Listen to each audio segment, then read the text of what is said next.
kariesi është 99% godet njerëzit.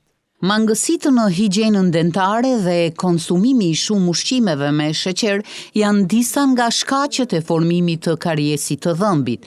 Specialisti i paradontologjisë, Dr. Fari Morina, thotë se kariesi godit shumë njerëz në gjithë globin, por sa më parë që identifikohet dhe trajtohet, mund të zgjasim jetën e dhëmbit.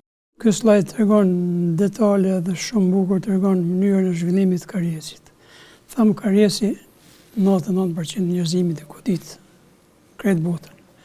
Por sa më herët që identifikohet, sa më herët që trajtojmë, kariesi në mujmë ja zgjat jetën dhëmbit. Se kariesi është të prishja ose damtimi i strukturave të forta të dhëmbit.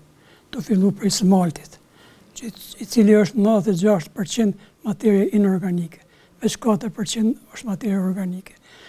Është një ndër pjesë më të forta në organizmin njeriut. Aty fillon, kur tham plaku që deponohet në pjesët e qafës së dhëmbit dhe gingives marginale, aty fillojnë metabolizmi i mikroorganizmave, me fillimin po dhe në pjesë okluzale, edhe në pjesë sipërfaqësore të përtypjes, se dhëmbi nuk është i drejtë, ka do fisura, themi, do lugje dhe do brigje. Në çdo lugje mund me mbet ushqimi, dhe kur mbet aty ushqimi, edhe mikroorganizmat deponohen dhe fillon procesi i kariesit. Stomatologu Morina, duke folur për simptomat e para të këtij problemi, pohoi se shanset për të arritur shëndet të mirë oral dhe për të pasur një rezultat të parashikueshëm janë më të larta kur pacientët reagojnë qysh në simptomat e fazës së parë të dhimbjes. Figurën e parë është veç në smalt, nëse e vreni. Në figurën e dytë e ka përfshi edhe dentin. E tash këtu fillon edhe simptomet e para që pacienti mundet me identifiku. Fillon dhimbjet të lehta, që zgjasin shumë shkurt, se këtu janë në dentin disa kanaliqe të ngushta, tubullusit, të thojnë, ku janë zgjatimet citoplazmatike të qelizat të odontoblasteve, që krijojnë dentinën. Ato zgjatime arrin deri te kufinin mes smaltit edhe dentinës, si shifet tu.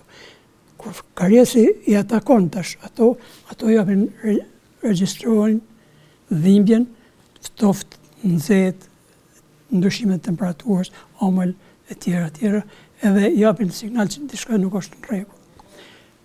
Nëse kjo me liher identifikohet dhe sanohet, atëherë këto simptome humbin edhe dhëmbi është në nivel. Duke ditur që prishja e dhëmbit kalon në disa faza, specialisti i paradontologjisë Morina tregoi se deri në cilën fazë mund të shpëtojnë profesionistët e stomatologjisë një dhëmb të prishur nga kariesi.